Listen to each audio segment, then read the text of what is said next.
and the dream of Kon-Tiki. Tonight, as you settle into the quiet darkness, let your mind drift to a different kind of restlessness.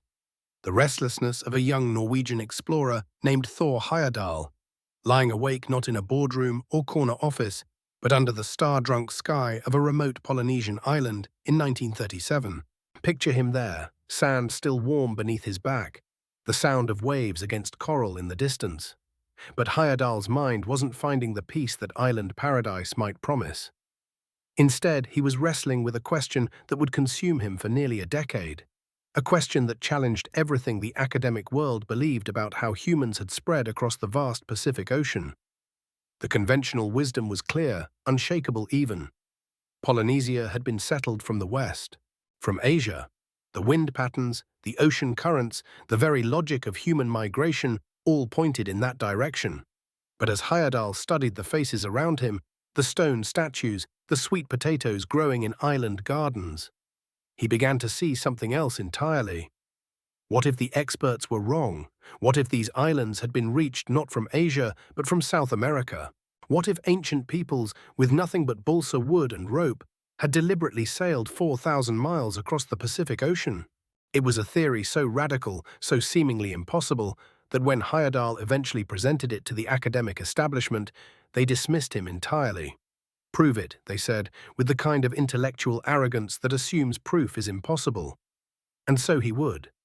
But here in our story tonight, we're not just following the tale of one man's obsession with an ancient mystery. We're exploring something deeper. The question of whether the Kon-Tiki expedition was a triumph of human ingenuity and courage, or simply an elaborate accident. Whether those ancient South Americans, if they made such journeys at all, did so with intention and skill, or were merely swept along by forces beyond their control. As you listen, perhaps you'll recognize something familiar in Heyerdahl's journey. The weight of proving what others say cannot be done. The loneliness of holding a vision that seems impossible to everyone else. The moment when you must choose between the safety of accepted wisdom and the terrifying possibility that you might be right. Crafting a dream, building the raft, the port of Callao, Peru, in early 1947. Picture the scene, a bustling harbor where the scent of salt and fish mingles with diesel fumes and the shouts of dock workers. Among the steel-hulled ships and modern vessels, something extraordinary is taking shape.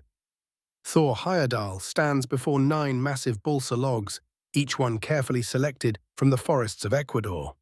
These aren't just any trees. They're the same species that ancient South Americans would have used 1,000 years ago. The wood is surprisingly light, almost spongy to the touch, yet strong enough to support the weight of 6 men and their supplies for months at sea. Watch as Heyerdahl and his team begin the painstaking process of construction. No nails. Ancient South Americans had no iron. No modern rope, only hemp and cotton, twisted and braided by hand. Every decision must honor the constraints of the past, even when modern alternatives would be safer, stronger, more reliable. The logs are lashed together with hemp rope, using techniques reconstructed from Spanish colonial accounts and indigenous knowledge. Each knot, each binding, represents hours of careful study and preparation. The rope will swell when wet, tightening the joints. The balsa wood will absorb water gradually, becoming more stable but also heavier as the voyage progresses. 9 logs for the main hull, the longest nearly 45 feet from bow to stern. Shorter logs are bound crosswise to hold everything together.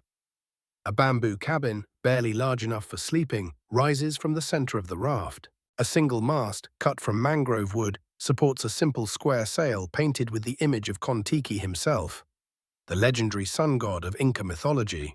But a raft is nothing without its crew, and Heyerdahl has assembled 5 companions for this impossible journey. Each man brings his own skills, his own reasons for risking everything on this floating experiment. There's Eric Hesselberg, the navigator, a childhood friend of Heyerdahl's with an artist's eye and a sailor's instincts. He'll be responsible for plotting their course using only the tools available to ancient mariners. The sun, the stars, the flight patterns of birds, the color and temperature of the water. Knut Haugland and Torstein Raby, both radio operators who served with distinction during the war. Their job will be to maintain contact with the outside world, sending weather reports and position updates. but also to document every detail of the journey for posterity. Bengt Danielsson, a sociologist drawn to the human dimensions of the experiment. What happens to 6 men confined together on a small raft for months? How do they maintain morale, resolve conflicts, share the burden of survival? And Herman Watzinger, a technical engineer whose practical skills will prove invaluable when equipment fails, when the raft needs repairs, when ingenuity must substitute for technology. 6 men, each carrying his own hopes and fears, his own vision of what this journey might prove or disprove. The construction draws curious crowds. Local fishermen shake their heads in disbelief. Harbor officials worry about liability. Newspaper reporters write stories that veer between admiration and mockery. How can 9 logs lashed together possibly survive the crushing power of Pacific storms? But Heyerdahl has done his research. Balsa wood doesn't break. It bends. Hemp rope doesn't snap under pressure. It stretches and holds. The very flexibility that makes the raft seem fragile may actually be its greatest strength. Where a rigid hull might crack, the Kon-Tiki will flex and roll with the waves. The sail is rigged with cotton rope, its square design copied from pre-Columbian pottery and stone carvings. There's no sophisticated rigging, no ability to sail close to the wind. The raft will go where the trade winds and ocean currents take it, just as those ancient voyagers would have done. Supplies are loaded carefully. Water in bamboo containers and military surplus cans. Dried fish and meat, coconuts, sweet potatoes. Foods that could have sustained ancient travelers. Modern additions include medical supplies, scientific instruments, and most crucially, a radio transmitter powered by a hand cranker. As the final preparations are completed, doubt creeps in, not just from the outside world, but from within the crew themselves. The raft looks so small against the immensity of the Pacific. The ocean they're about to cross spans nearly a third of the Earth's surface.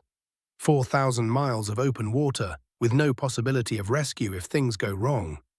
But there's something else in their faces as they make the final preparations, something that perhaps you recognize from your own moments of impossible decision. The quiet determination that comes when you've moved beyond the safety of planning into the realm of action. When the question is no longer whether the idea is sound, but whether you have the courage to see it through. The Kon-Tiki is ready. 6 men are committed. The Pacific Ocean waits, vast and indifferent, to render its verdict on this audacious experiment in experimental archaeology. Tomorrow, they will discover whether ancient wisdom and modern courage are enough to bridge the gap between theory and proof, between the dream of what might have been possible, and the reality of what 6 determined men can achieve with nothing but balsa logs and an unshakable belief in human ingenuity. And Into the Blue, setting sail, April 28, 1947. The morning breaks grey and humid over Callao Harbour, with that particular quality of light that comes just before a great departure, when the familiar world is about to fall away, leaving only the unknown ahead. The Kon-Tiki is towed from the harbour by a Peruvian naval vessel, its crew watching with a mixture of respect and bewilderment as the strange raft follows in their wake. Seabirds wheel overhead, gulls and pelicans that will be the last land-based creatures the expedition sees for many weeks to come. Imagine standing on that raft as the coastline of Peru slowly recedes. The mountains of South America, snow-capped and eternal, grow smaller and hazier until they're just a thin line on the horizon. Then, nothing. Just the endless blue of the Pacific stretching away in every direction. The tugboat casts off 50 miles from shore, leaving the 6 men truly alone for the first time. The silence is profound. No engine noise, no harbor sounds, just the gentle slap of waves against balsa logs and the whisper of wind through the bamboo cabin. Those first hours test every assumption about what it means to be at sea. This isn't sailing as most people understand it.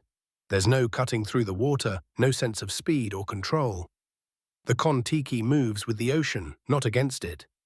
The raft doesn't fight the waves. It rises and falls with them, like a piece of driftwood that happens to carry 6 human lives. Eric Hesselberg, their navigator, takes the first celestial observations.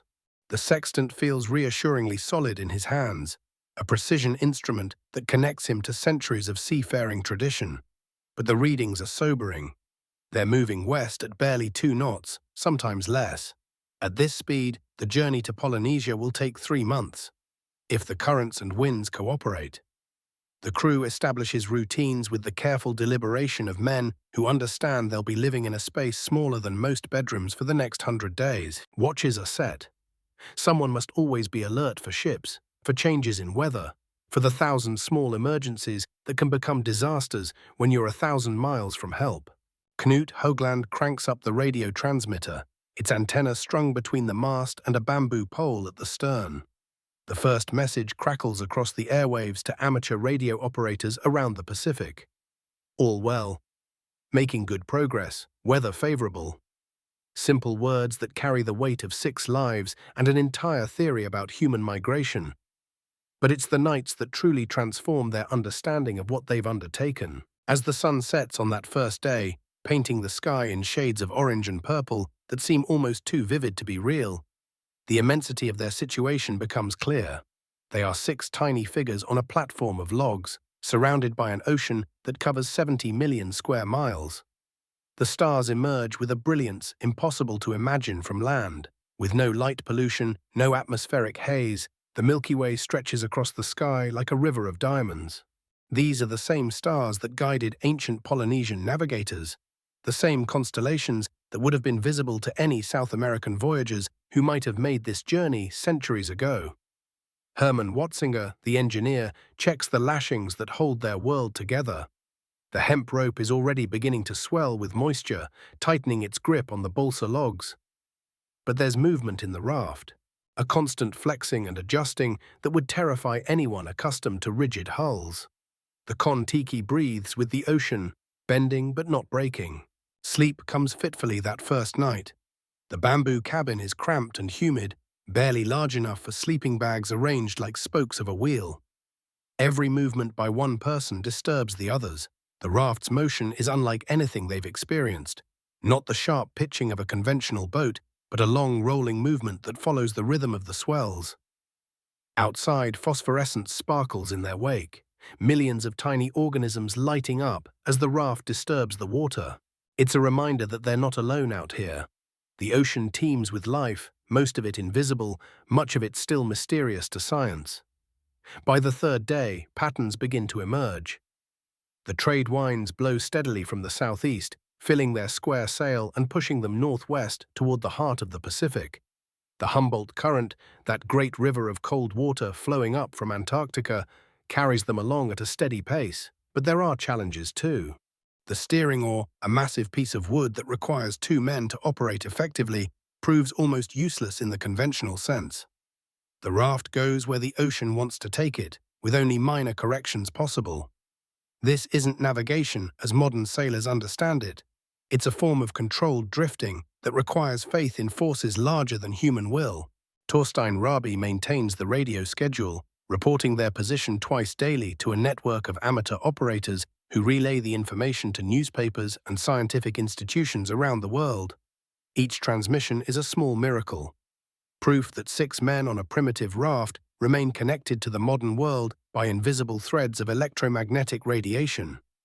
The water around them is deep blue, almost purple in the bright sunlight. It's water that has never seen land, that has circulated in the Pacific Basin for decades or centuries.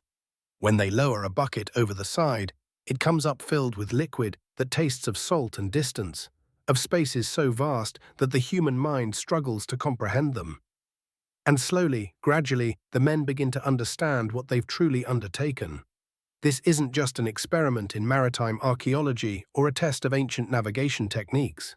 It's a journey into a different relationship with the natural world, one where human beings don't dominate their environment but learn to work with it, to read its moods and rhythms, to trust in its fundamental benevolence.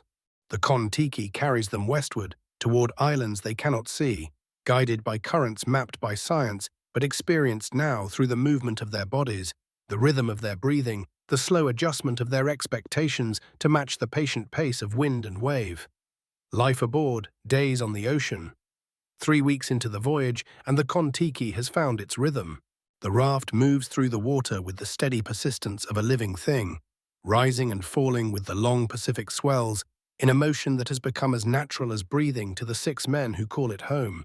Picture the daily routine that has evolved, not by planning, but through the organic process of 6 individuals learning to share an impossibly small space.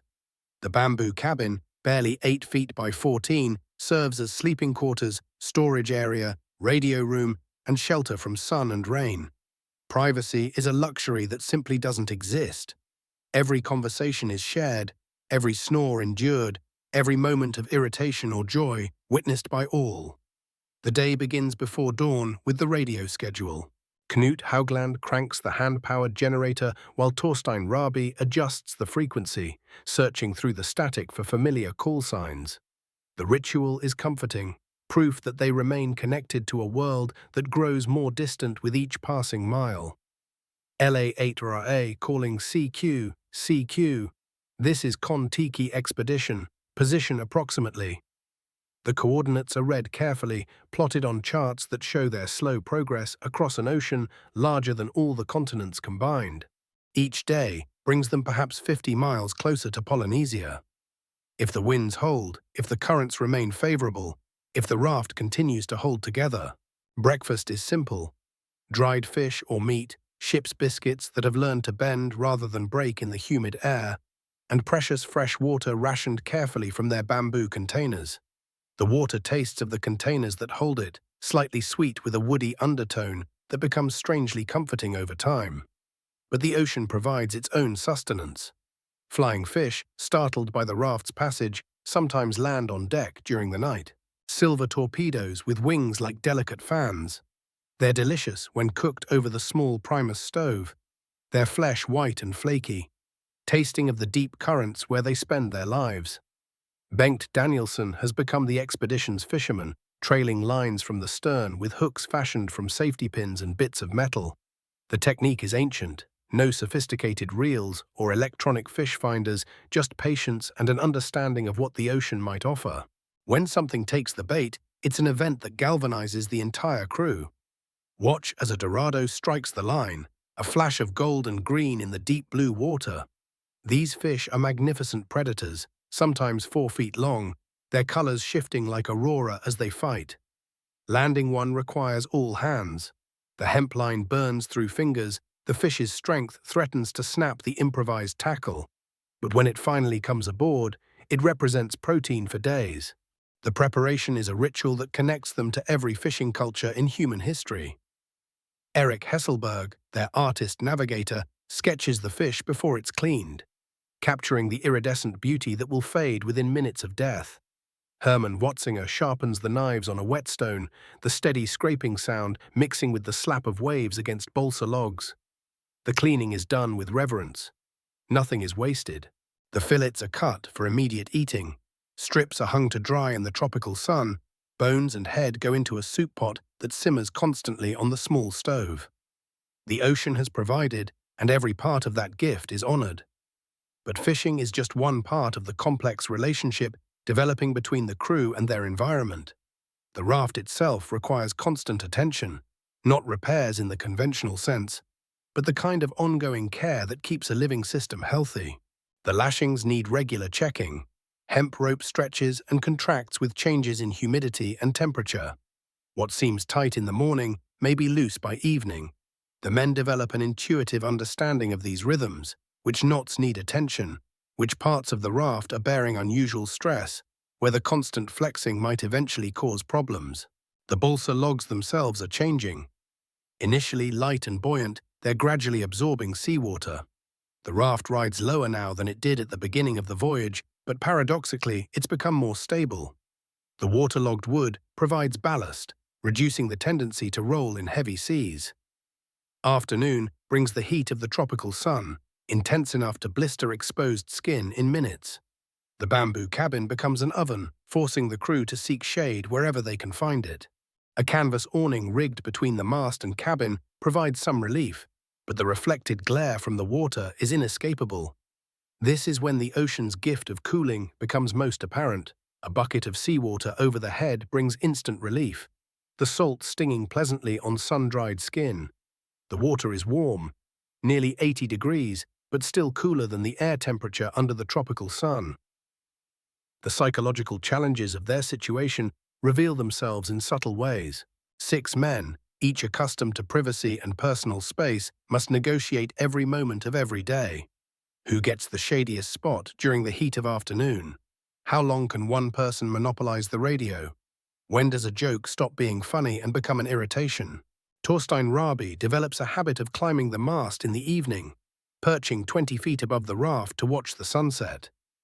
From that height, he can see farther, perhaps catch a glimpse of a ship on the horizon, or notice changes in the weather that aren't apparent from deck level. But mostly, it seems, he climbs for the solitude, the only private space available in their floating world. Hermann Watzinger keeps himself busy with mechanical tasks, adjusting the steering oar, maintaining the stove, checking and rechecking their equipment. His engineer's mind needs problems to solve, and the raft provides an endless supply of small challenges that keep his hands busy and his thoughts focused.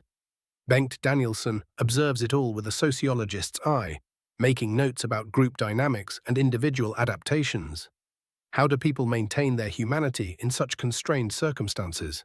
What social structures emerge when the normal rules of civilization no longer apply? The evenings bring relief from the heat and a different kind of magic. As the sun sets, painting the sky in colors that seem invented fresh each day, the phosphorescence begins to glow in their wake. The disturbance of the raft through the water creates a trail of blue-green light that stretches behind them like a comet's tail.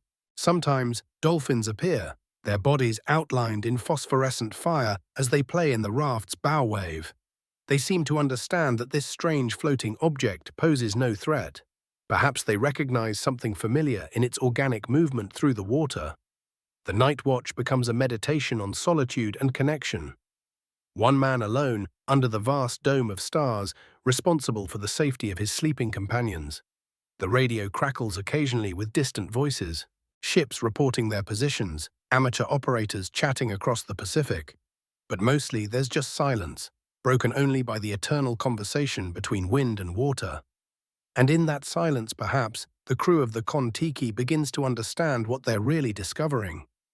Not just whether ancient South Americans could have reached Polynesia, but what it means to live in harmony with forces larger than human ambition. What it means to trust in the fundamental benevolence of the natural world, even when that world seems vast enough to swallow them without a trace. Storms and sharks, facing the elements. 6 weeks into their journey, the Kon-Tiki encounters its first serious test. The morning radio schedule brings troubling news from weather stations across the Pacific. A storm system is developing to the south, moving northwest on a track that will bring it directly across their path. At first, the signs are subtle. The barometer drops slowly but steadily. The wind, which has blown consistently from the southeast for weeks, begins to shift and strengthen. The long, regular swells that have carried them westward become confused, coming from multiple directions as the approaching storm disrupts the ocean's normal patterns. Eric Hesselberg, their navigator, watches the sky with growing concern. The clouds are building, not the fair weather cumulus they've grown accustomed to, but towering thunderheads that climb high into the atmosphere like enormous anvils. Lightning flickers in their depths, still too distant to hear the thunder, but close enough to see the electrical fury building. The crew makes what preparations they can. Everything loose is secured or moved into the bamboo cabin. The radio equipment is wrapped in waterproof canvas. Extra lashings are added to critical joints in the raft structure. But there's an essential helplessness in these preparations. The Kon-Tiki cannot run from the storm, cannot change course to avoid it. They must take whatever the Pacific chooses to deliver. The wind arrives first, building from a steady breeze to a howling gale in the space of a few hours. The square sail, so effective in moderate winds, becomes a liability as the gusts strengthen. It must be lowered and secured before it tears the mast from its socket or capsizes the raft entirely. Without the sail, the Kon-Tiki becomes entirely subject to the will of wind and wave. The steering oar, never very effective, becomes completely useless in the chaotic seas.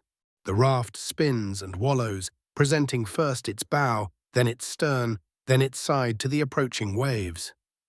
The waves themselves are unlike anything the crew has experienced.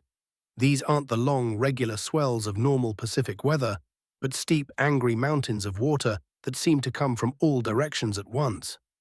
Some are 20 feet high, their crests blown into sheets of spray by the screaming wind. When the first of these giants hits the raft, the experience is terrifying. The Kon-Tiki climbs the wave's face at an impossible angle, balsa logs groaning under the strain, hemp lashings stretching to their breaking point. At the crest, the raft seems to hang suspended for a moment, half its length unsupported by water, before plunging down the wave's backside into the trough beyond. Water pours over the deck with each wave, flooding the spaces between the logs before draining away through the gaps that allow the raft to flex. The bamboo cabin, their only shelter, leaks at every joint. Everything inside becomes soaked. Sleeping bags, food supplies, personal belongings, all drenched in seawater that tastes of salt and fear. But gradually, amazingly, a pattern emerges. The raft doesn't fight the waves, it yields to them.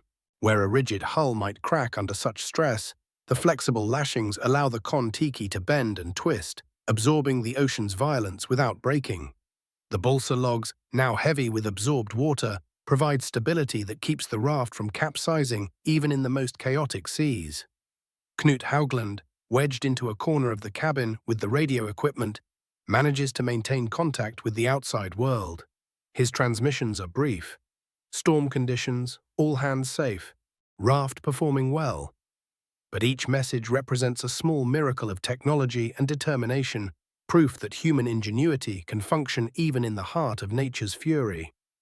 The storm lasts 18 hours. 18 hours of noise and violence that test every assumption about what their small raft can endure. Sleep is impossible.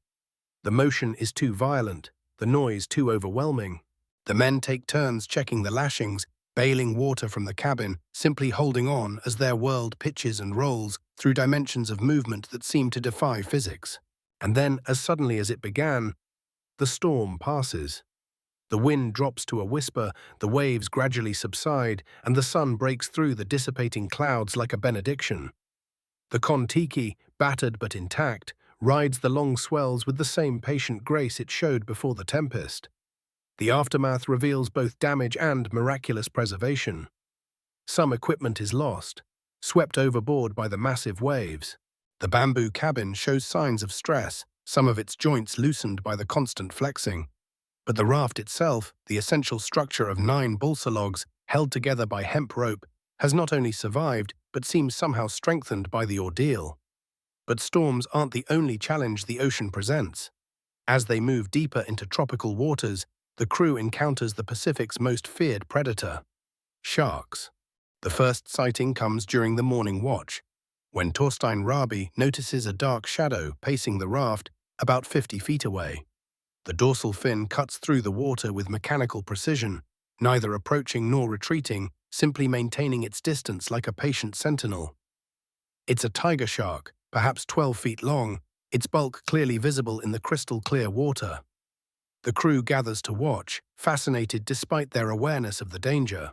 This is the ocean's apex predator, perfectly evolved for its role as hunter in an environment where humans are clumsy intruders. More sharks appear over the following days. They seem drawn to the raft, perhaps by the scent of fish being cleaned, perhaps by simple curiosity about this strange floating object. Some are small, reef sharks and nurse sharks that pose little threat. Others are massive, hammerheads and tiger sharks whose presence transforms every routine task into a careful calculation of risk. Fishing becomes a delicate negotiation with these underwater predators. When a dorado is hooked, the sharks often arrive before the fish can be landed, drawn by the vibrations of struggle and the scent of blood in the water.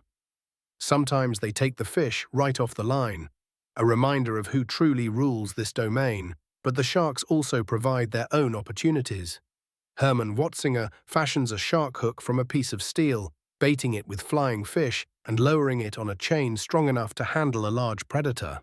When a shark takes the bait, landing it becomes an epic struggle that requires all 6 men working together. The first shark they successfully land is an 8-foot blue shark, its skin like sandpaper, its dead eyes reflecting no emotion whatsoever. The meat is tough and slightly ammonia-flavored, but edible when properly prepared. More importantly, the liver provides oil for their lanterns, and the skin can be used for various repairs and improvements to their equipment.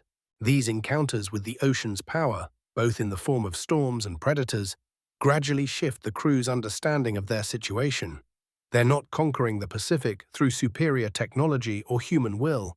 They're learning to coexist with it, to read its moods and respond appropriately, to take what it offers while respecting what it withholds. The raft itself becomes a mediator in this relationship. Its organic construction, its flexibility and responsiveness to the ocean's movements allows it to survive conditions that would destroy a more rigid vessel. The ancient South Americans who built similar rafts weren't primitive. They were sophisticated in ways that modern technology sometimes obscures. As the Kon-Tiki continues its westward journey, carrying its crew deeper into the heart of the Pacific, the lessons of storm and shark become part of their daily wisdom. They've learned that survival in this environment doesn't come from fighting the ocean, but from understanding it well enough to move with its rhythms rather than against them. And perhaps that understanding, that acceptance of forces larger than human ambition, begins to answer the deeper questions that motivated their journey. Not just whether ancient peoples could have made such voyages, but whether they possessed forms of knowledge that modern civilization has forgotten in its rush to dominate rather than cooperate with the natural world. Calm after the storm, reflection at sea. In the aftermath of the storm, something profound has shifted aboard the Kon-Tiki. The raft moves through water that seems polished to mirror brightness, reflecting a sky so blue it appears almost artificial. The waves have returned to their long, regular rhythm, swells that lift the raft gently before passing beneath it, continuing their ancient journey toward distant shores. The crew moves with a different quality of attention now. Having faced the ocean's fury and survived, they've earned a deeper understanding of their place in this vast system of wind and current. The morning routine of radio contact, weather observations, and position plotting continues, but with less anxiety about what the day might bring. Eric Hesselberg climbs the mast at dawn, sextant in hand, to take celestial observations. The sun rises from the water like a gold coin being lifted from blue silk, its light transforming the ocean surface into a field of diamonds. His calculations show they've made good progress.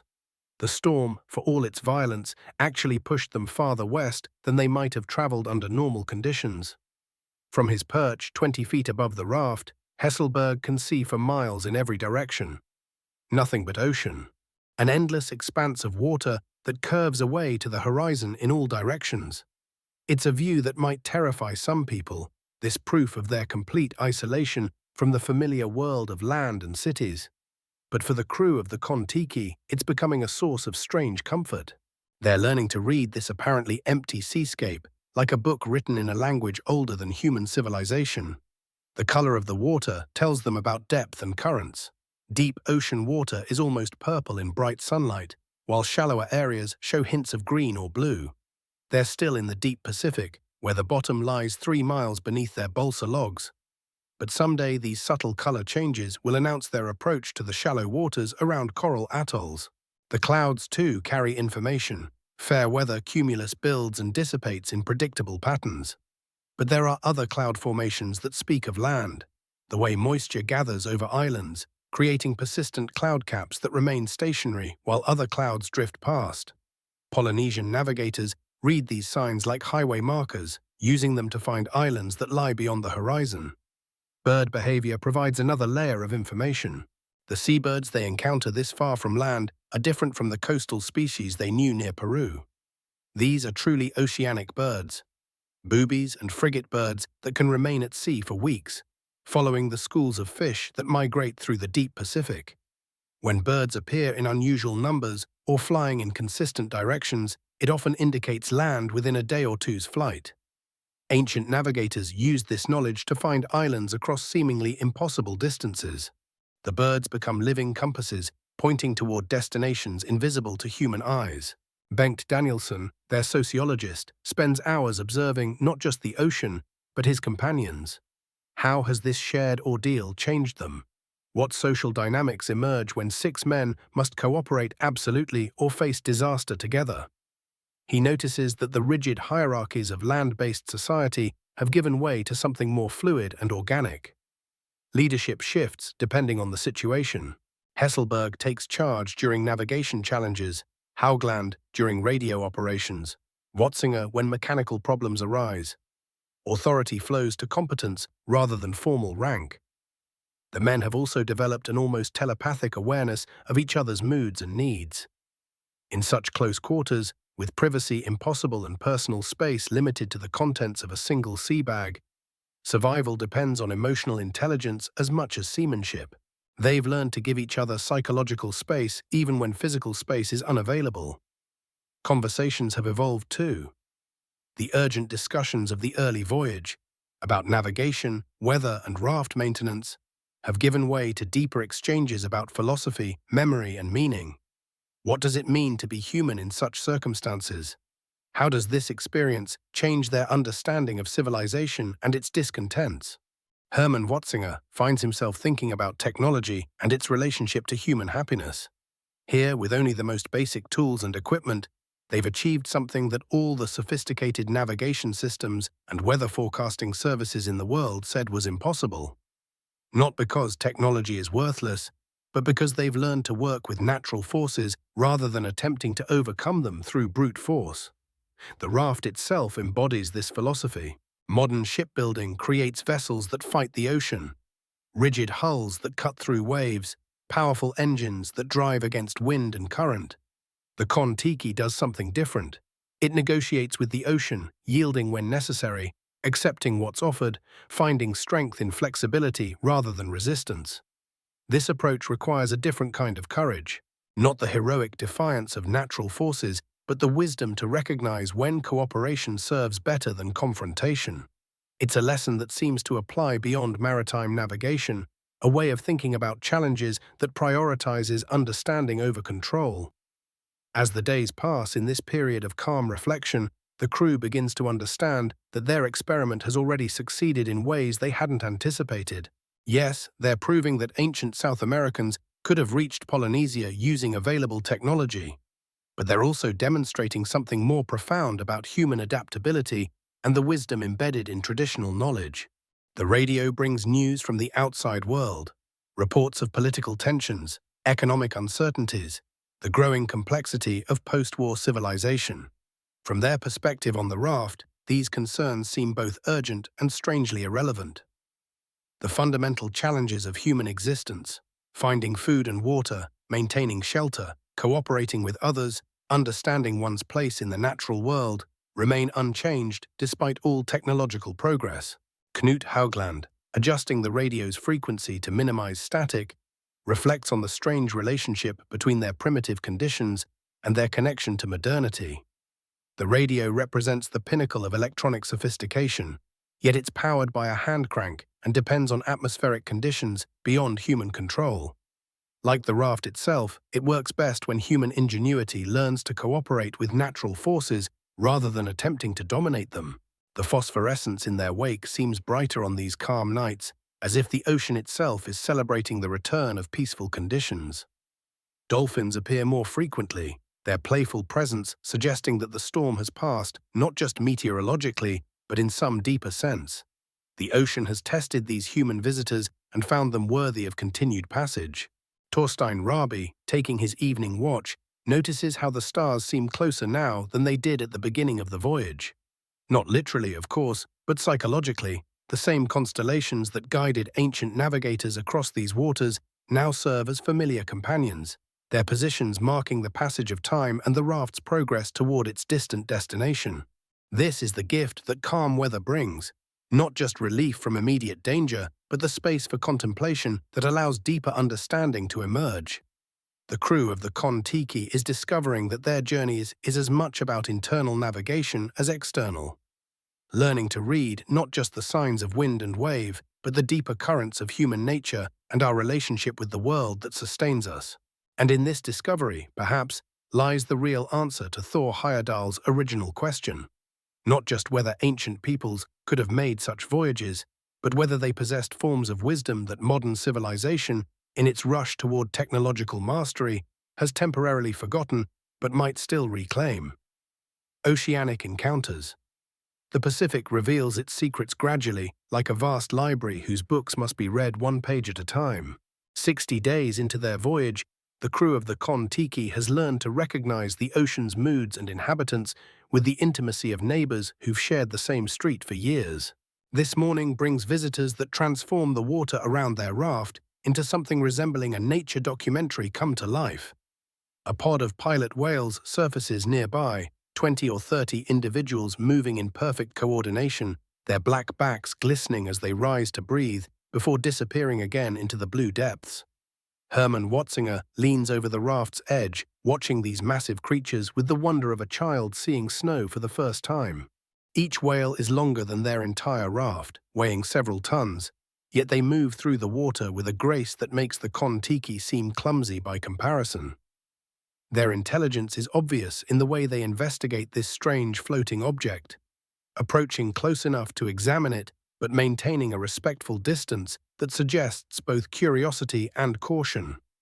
The whale's presence brings an almost mystical quality to the morning. Their breathing creates a rhythm that seems to synchronize with the raft's movement through the swells.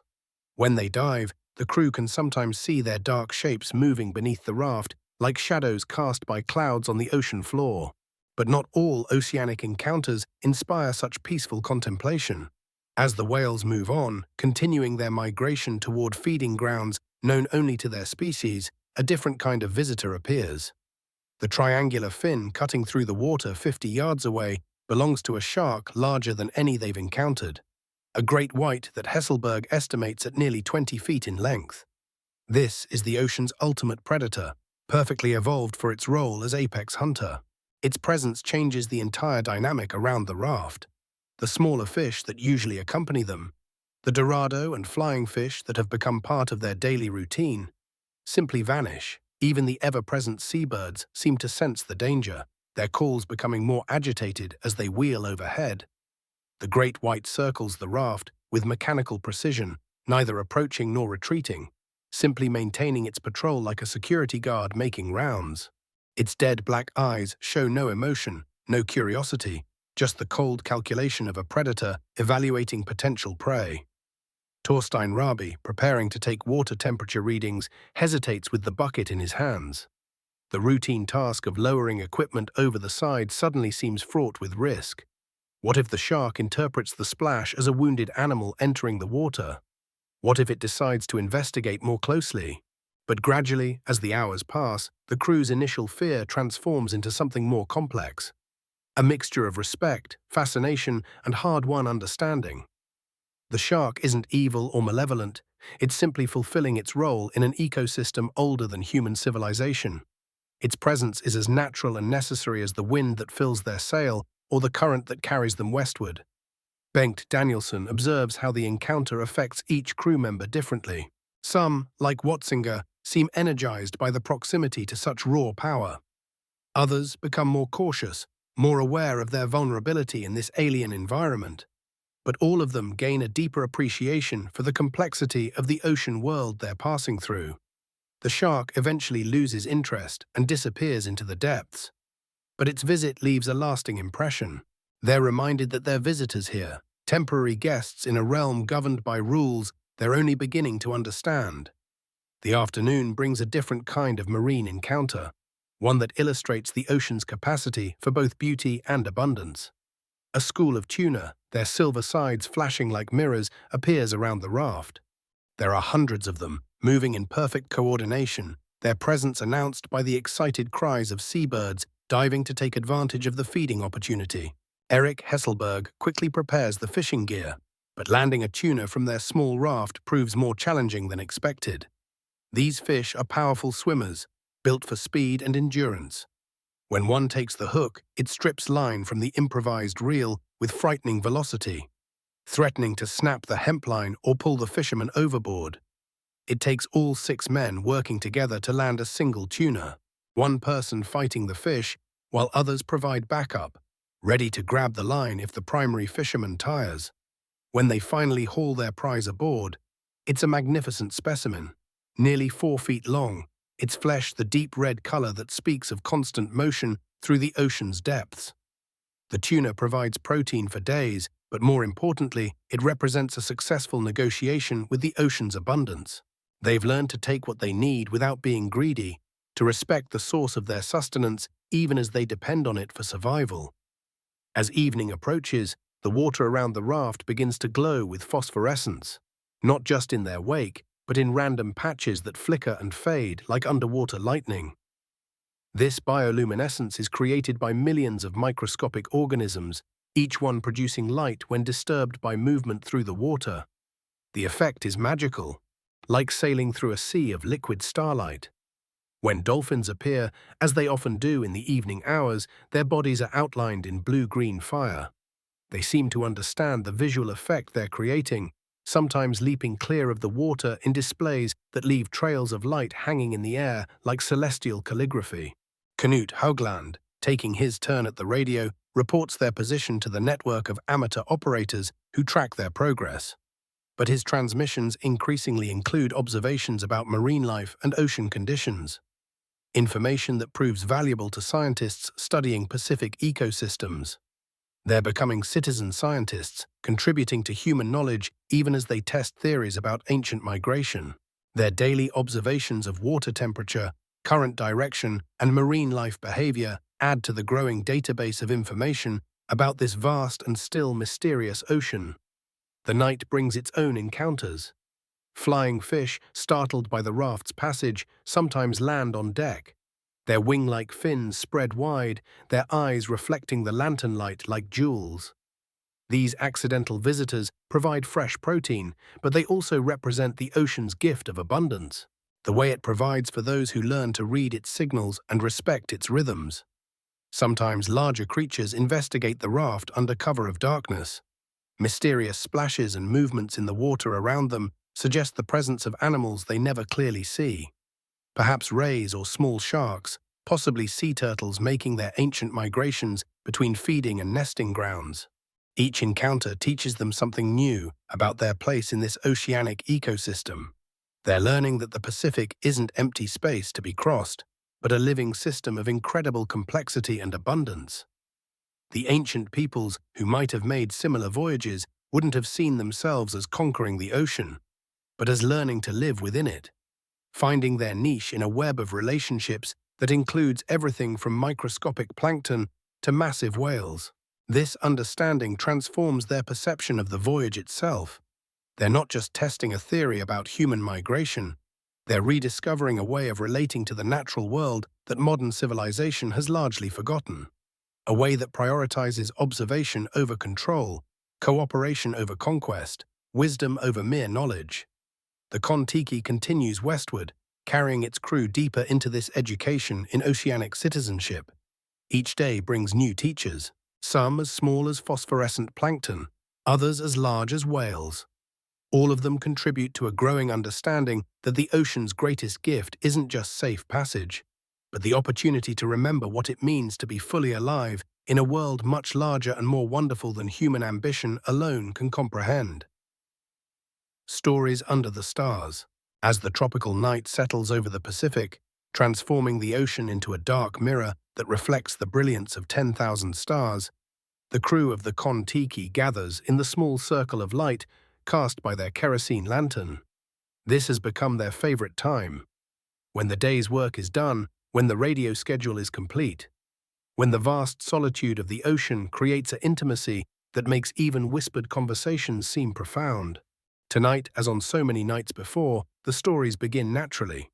Perhaps it's something about the darkness beyond their small island of light, or the way the raft's gentle motion rocks them like children being soothed to sleep. But the evening hours have become a time for sharing the deeper currents of memory and meaning that flow beneath the surface of daily survival. Eric Hesselberg, their artist navigator, spreads his latest sketches across the bamboo decking. By lantern light, his drawings take on an otherworldly quality. Flying fish captured in mid-leap, their translucent fins spread like butterfly wings, the massive head of a whale breaking the surface, water streaming from its ancient eyes, the play of phosphorescence in their wake, rendered in careful cross-hatching that somehow captures the magic of bioluminescent fire. "You know," he says, adjusting the lantern's wick to reduce the smoke, "I've been thinking about the cave paintings at Lascaux, those ancient artists working by firelight, trying to capture the essence of animals they depended on for survival." I wonder if what we're doing out here is something similar, trying to understand our relationship with creatures that are both beautiful and dangerous, both familiar and utterly alien. Herman Watzinger looks up from the fishing line he's been repairing, his engineer's hands working automatically even as his mind engages with the philosophical question. But those cave painters were recording animals they hunted on land, creatures they could observe and study and eventually understand. Out here, we're the aliens. We're the ones being observed and studied by intelligences we can barely comprehend. The conversation might have taken a darker turn, emphasizing their vulnerability and isolation, but Bengt Danielsson steers it toward wonder instead. That's what fascinates me about the dolphins, he says. The way they investigate us with such obvious intelligence. Sometimes I get the feeling they understand exactly what we're doing out here, that they recognize the Kon-Tiki as some kind of experiment in interspecies communication. Torstein Rabi, who has the midnight watch and should probably be resting, seems reluctant to leave this circle of companionship for the solitude of his duties. I had a dream last night, he says quietly. I was swimming alongside one of those pilot whales we saw yesterday, keeping pace with it somehow, and it was talking to me, not in words, but in some kind of direct communication. It was trying to explain something about ocean currents, not just the physical currents we navigate by, but deeper currents of meaning and connection that run through all life. The others listen without skepticism. After 2 months at sea, they've all experienced dreams and waking moments that seem to blur the boundary between human consciousness and the larger awareness of the ocean itself. Whether these experiences represent genuine insight or simply the psychological effects of isolation and sensory deprivation hardly matters.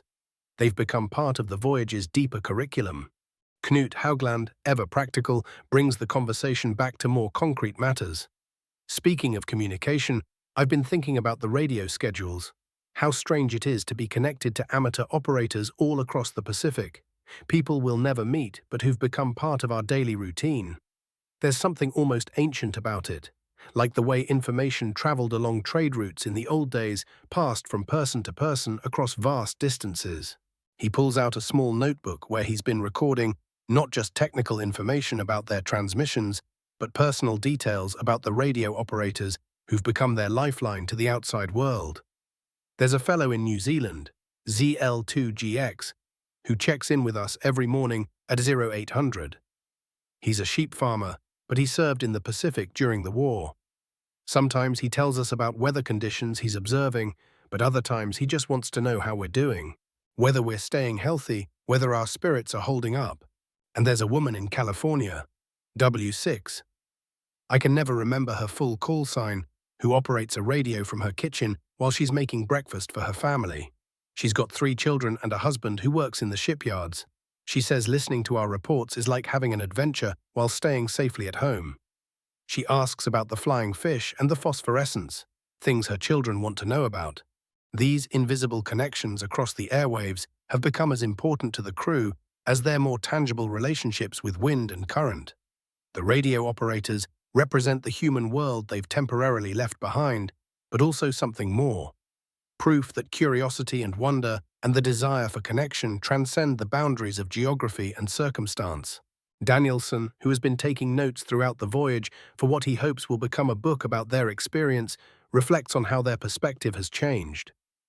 When we started this journey, I think we all saw it primarily as an experiment, a way to test Heyerdahl's theories about Polynesian migration. But it's become something much more personal. We're not just proving that ancient peoples could have made such voyages. We're discovering what such voyages do to the people who undertake them. How so? Asks Watzinger, though he suspects he knows the answer. Well, look at us. 2 months ago, we were modern men with modern assumptions about technology and civilization and progress. We believed, I think we all believed, that human advancement meant increasing control over natural forces. But out here, we've learned something different. We've learned that there's wisdom in yielding, in cooperation, in finding ways to work with forces larger than ourselves rather than trying to dominate them. Hesselberg nods, adding another line to his sketch of the evening's phosphorescence. The ancient Polynesians must have understood this instinctively. Their navigation techniques weren't about imposing human will on the ocean, but about reading its patterns and finding ways to use them. They were partners with the wind and waves, not adversaries. The conversation continues as the stars wheel overhead, touching on themes that range from the practical to the philosophical. They discuss the changes they've observed in themselves and each other, how their bodies have adapted to the raft's constant motion, how their sleep patterns have adjusted to the rhythm of watches, how their appetites have changed to match the availability of food from the sea. But they also explore deeper questions about civilization and its discontents. What have they gained by temporarily stepping outside the modern world? What have they lost? How will this experience change their understanding of what it means to live a meaningful life? Rabi, who really should be taking his watch now, makes one final observation. You know what strikes me most about this whole experience? It's how much we've learned to trust each other, not just for the obvious things, navigation and maintenance and safety, but for emotional support, for intellectual stimulation, for the simple pleasure of human companionship. We've become a tribe out here, in the most fundamental sense of that word. As he climbs to his position at the steering oar, the others gradually disperse to their sleeping spots in the cramped bamboo cabin. But the conversations continue in whispered exchanges between bunkmates, in the private thoughts that accompany the transition from wakefulness to sleep, in dreams that blend memory with aspiration. The lantern burns lower, its circle of light shrinking until it illuminates only the immediate space around the cabin. Beyond that small sphere of human warmth and fellowship, the Pacific stretches away in all directions, vast, mysterious, patient as eternity itself. But the crew of the Kon-Tiki no longer feels dwarfed by that immensity. Through their nightly ritual of storytelling and shared reflection, they've discovered that human consciousness, the ability to find meaning in experience, to create connections across distance and difference, to transform survival into something approaching wisdom, is itself a force of nature as powerful and enduring as wind or wave. The stories they tell under the stars aren't just entertainment or psychological comfort. They're acts of creation, ways of weaving their individual experiences into a collective understanding that will survive long after the voyage ends, long after the raft itself has returned to the elements from which it was constructed. In this way, their journey becomes not just a test of ancient navigation techniques, but a rediscovery of ancient wisdom about what it means to be human, in a world that is both beautiful and dangerous, both nurturing and indifferent, both vast enough to humble the proudest ambitions and intimate enough to reward the most patient attention. Whispers of land, approaching the islands. 78 days out from Peru, and the ocean begins to whisper secrets that only the most attentive ears can hear. The changes are subtle at first, so slight that they might be imagination rather than observation. But the crew of the Kon-Tiki has learned to read signs that would be invisible to less experienced eyes. It begins with the birds. Knut Haugland notices it first during his morning watch, when the sun is still low enough to paint the wave crests gold and the air carries that particular freshness that comes just after dawn. The seabirds that have accompanied them for weeks, the boobies and frigate birds that can remain at sea for vast distances, are joined by different species. Smaller birds, land birds, creatures that must return to roost each evening on solid ground. A red-footed booby circles the raft, its flight pattern different from the purely oceanic birds they've grown accustomed to. This one flies with purpose, as if it knows exactly where it's going. When it disappears toward the northwest, Haugland notes the direction carefully. Ancient Polynesian navigators used such observations to find islands beyond the horizon, following the birds home to land that human eyes couldn't yet detect. Eric Hesselberg, taking his celestial observations with the sextant, confirms what the birds have suggested. Their position puts them roughly where the Tuamotu archipelago should begin, a scattered chain of coral atolls that rises barely above sea level, invisible until you're almost upon them. These are among the most dangerous waters in the Pacific for conventional navigation. Low islands surrounded by coral reefs that can tear the bottom out of a steel ship. But for the Kon-Tiki, with its shallow draft and flexible construction, these reefs represent opportunity rather than threat. The raft draws only a few feet of water. It can pass over coral heads that would destroy deeper vessels. And if it does ground on a reef, the balsa logs and hemp lashings are more likely to bend than break. the water itself begins to change color as they move into shallower areas. The deep purple of the open ocean gives way to lighter shades of blue and green, subtle variations that speak of coral gardens growing beneath the surface. Herman Watzinger, trailing a thermometer behind the raft, notes that the water temperature has increased by several degrees, another sign that they're moving out of the deep ocean into the warmer shallows around islands. Cloud formations provide additional evidence. On the horizon to the northwest, cumulus clouds seem to hang stationary while others drift past. This is the signature of land, the way islands create their own weather patterns, drawing moisture from the surrounding ocean and holding it in persistent cloud caps that remain fixed even when other clouds move with the wind. Torstein Rabi, monitoring radio frequencies, picks up signals that he hasn't heard since leaving Peru. Faint transmissions from island stations, their signals bouncing off the ionosphere to reach the raft across hundreds of miles of ocean. The content is mostly unintelligible. Local traffic in languages he doesn't recognize, but the very existence of these signals confirms that they're approaching inhabited areas. The crew's excitement is palpable, but tempered by the knowledge that their greatest challenges may still lie ahead. Finding land is one thing, reaching it safely is another. The same coral reefs that create the shallow, warm waters they're now entering also create some of the most dangerous surf conditions in the Pacific. Bengt Danielsson studies their charts with growing concern. The Tuamotu atolls are notorious for their treacherous approaches. Many are completely surrounded by coral reefs, with only narrow passages leading to protected lagoons inside. Missing these passages, or attempting to land on the windward side of an atoll, could mean disaster. But there's also growing evidence that the ocean itself is guiding them toward a safe approach. The current that has carried them across the Pacific seems to be setting them up for a landfall on one of the larger atolls, possibly Roroya, which their calculations suggest lies directly ahead. The phosphorescence in their wake seems brighter now, as if the microscopic organisms that create the light are more abundant in these nutrient-rich waters around the islands. Flying fish appear in greater numbers, their silver bodies catching the sunlight as they skim the wave tops. These fish are a crucial link in the food chain that supports the bird populations on the atolls. Their abundance suggests that the islands are close enough to influence the marine ecosystem around the raft. As the day progresses, more definitive signs appear. Coconuts floating in the water, not the waterlogged husks they might encounter anywhere in the tropics, but fresh nuts that couldn't have drifted far from their parent palms. Pieces of coral, worn smooth by wave action, but clearly recent enough to have broken off from living reefs. Most dramatically, a frigate bird appears in the afternoon, flying directly toward the raft with something purposeful in its approach. These birds are pirates of the air. They rarely fish for themselves, preferring to steal catches from other seabirds. But they're also reliable indicators of nearby land, since they must return to roost each evening. The frigate bird circles the raft several times, as if evaluating these strange visitors to its territory.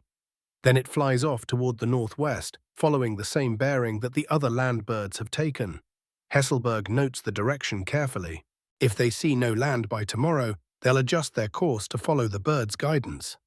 The evening radio schedule brings news from the outside world that seems increasingly irrelevant to their immediate situation. Political developments, economic reports, the complex concerns of terrestrial civilization, all of it feels abstract compared to the immediate reality of wind and wave and the growing certainty that their long journey is approaching its climax. Knut Haugland's transmission is brief but significant. Position approximately 15 degrees south, 142 degrees west. Busy observing multiple indications of nearby land. Bird activity increasing. Watercolor changing. Expect landfall within 24 to 48 hours if current conditions continue. The response comes back from amateur radio operators across the Pacific, relaying congratulations and encouragement, but also warnings. The Tuamotu atolls are known for their dangerous surf and coral reefs. Several operators familiar with these waters advise extreme caution in any attempt to land. As night falls, the crew gathers for what they sense may be their last evening of complete isolation from the human world. For nearly 3 months, they've lived in a realm governed entirely by natural forces, wind and current, sun and stars, the rhythms of marine life and weather patterns. Tomorrow, or the day after, They'll once again become part of the complex web of human civilization. The prospect is both exciting and strangely melancholy. They've discovered something precious in their enforced simplicity, a way of living that prioritizes direct experience over mediated information, cooperation over competition, patience over urgency. Will they be able to maintain these insights when they return to a world that operates by different rules? Herman Watzinger, checking the lashings one more time before sleep, reflects on how the raft has changed during their journey. The balsa logs, initially light and buoyant, are now heavy with absorbed seawater. The hemp ropes have stretched and retightened countless times, creating joints that are actually stronger than when they started. The bamboo cabin shows signs of wear, but remains watertight and comfortable.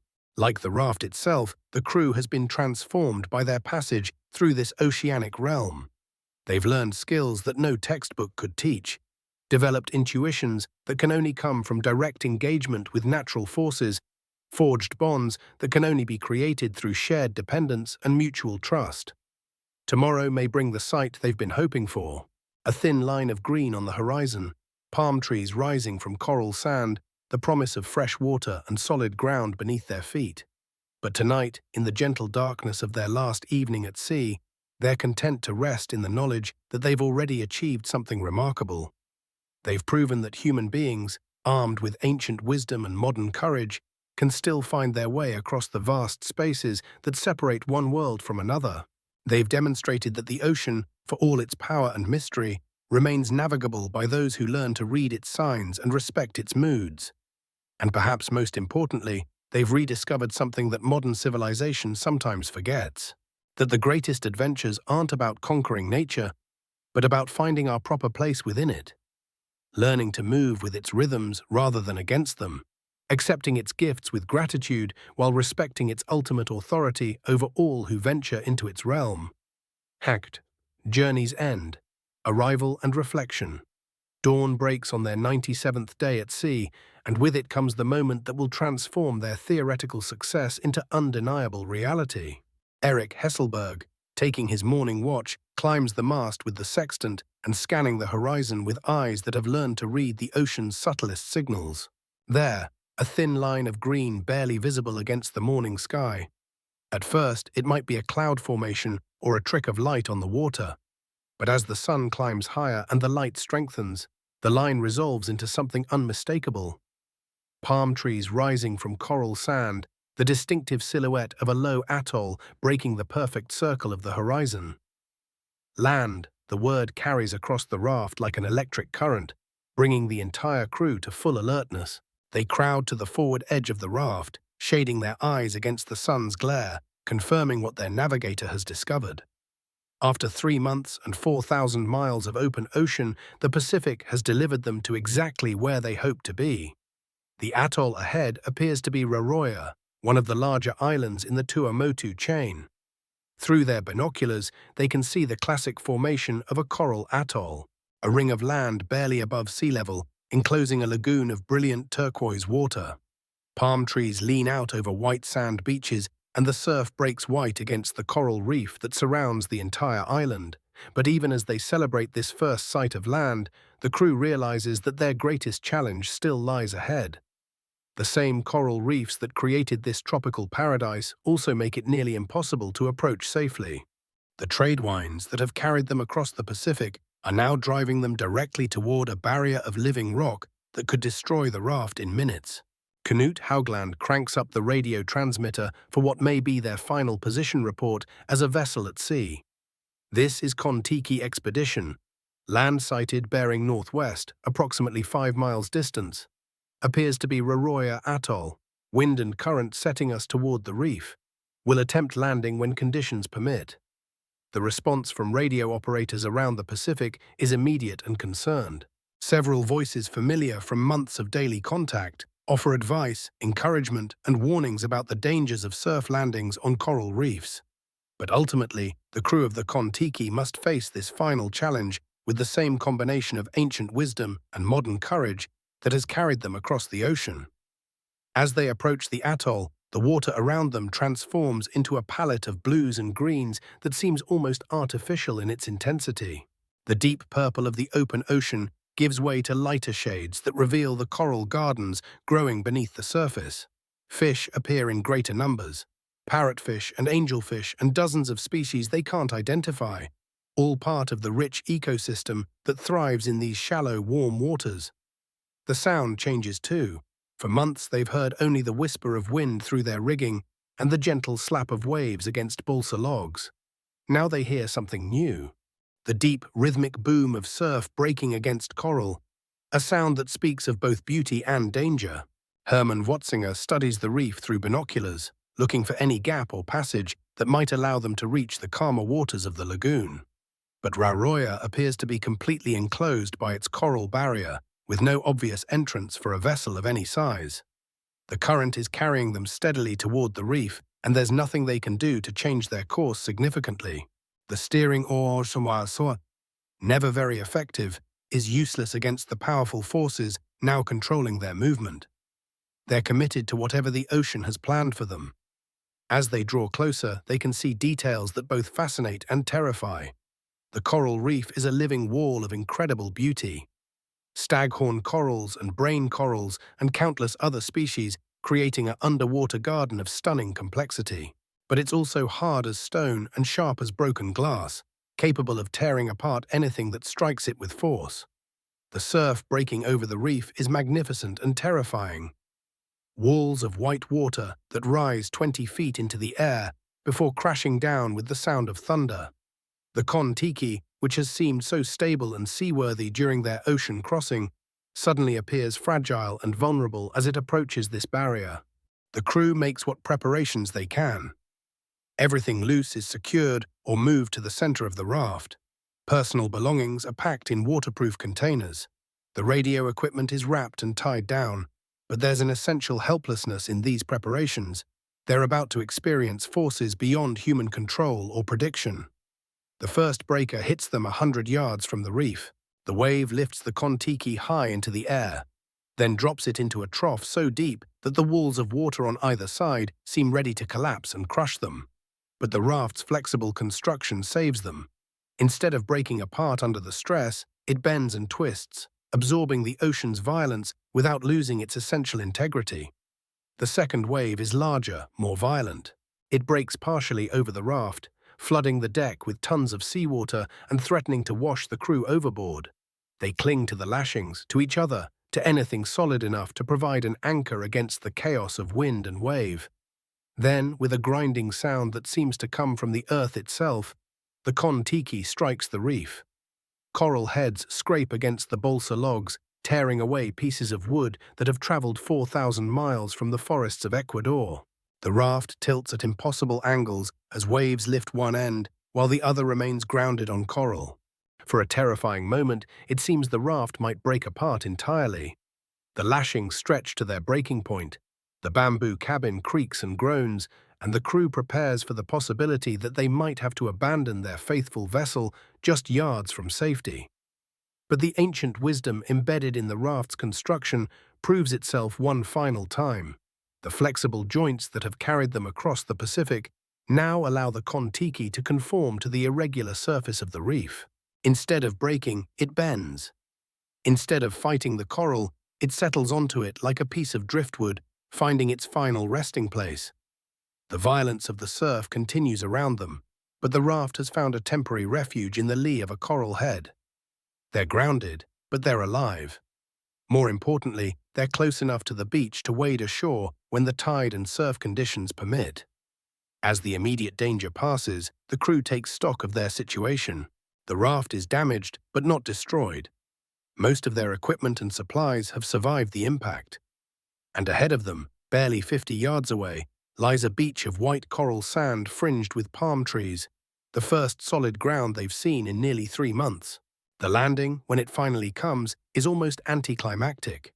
As the tide rises and the surf calms slightly, they're able to wade through the shallow water to the beach, carrying their most essential supplies and leaving the Kon-Tiki temporarily grounded on the reef. The sensation of solid ground beneath their feet is overwhelming. After months of constant motion, the stability of the beach feels strange, almost unnatural. Their legs, accustomed to the raft's rolling movement, struggle to adapt to surfaces that don't pitch and sway with every step. But they've done it. They've proven that ancient South Americans, using only materials and techniques available 1,000 years ago, could have reached Polynesia by raft. The academic establishment that dismissed Heyerdahl's theories will have to reconsider their assumptions about human migration and the capabilities of pre-Columbian civilizations. More importantly, they've demonstrated something profound about human adaptability and the wisdom embedded in traditional knowledge. The Kon-Tiki succeeded not because it overcame the ocean through superior technology, but because it learned to work with natural forces rather than against them. As they sit on the beach that first evening, watching the sun set over the Pacific that has been their home for 3 months, the crew reflects on what they've accomplished and what they've learned. The voyage has changed them in ways that go far beyond proving a scientific theory. They've discovered that human beings can still find their way across vast spaces using ancient wisdom and modern courage. They've learned that cooperation and patience and respect for natural forces can accomplish things that mere technology cannot. They've proven that the ocean, for all its power and mystery, remains navigable by those who take the time to understand its moods and rhythms. But perhaps most importantly, they've rediscovered something that modern civilization sometimes forgets: that the greatest adventures aren't about conquering nature, but about finding our proper place within it, about learning to move with its rhythms rather than against them, about accepting its gifts with gratitude while respecting its ultimate authority over all who venture into its realm. The Kon-Tiki expedition is over, but its lessons will endure. In proving that ancient peoples could have crossed the Pacific, they've also proven that modern people can still learn from ancient wisdom. In demonstrating the seaworthiness of balsa logs and hemp rope, they've also demonstrated the enduring power of human curiosity, courage, and the willingness to risk everything in pursuit of understanding. As you drift towards sleep tonight, perhaps you can carry with you some of the peace that comes from this story's end. The knowledge that human ingenuity and natural wisdom can work together to bridge any gap, cross any ocean, overcome any obstacle that stands between where you are and where you need to be. The trade winds still blow across the Pacific, the currents still flow from continent to island, and somewhere in the vast blue spaces of the world's largest ocean, the spirit of the Kon-Tiki continues its eternal voyage, carrying with it the proof that courage, patience, and respect for forces larger than ourselves can still work miracles in a world that sometimes forgets the power of ancient wisdom and enduring hope. Sleep well, knowing that the ocean that seemed so vast and threatening to 6 men on a balsa raft ultimately revealed itself to be not an obstacle, but a pathway. Not an enemy to be conquered, but a teacher to be respected. Not a barrier between worlds, but the very medium through which human dreams can become reality.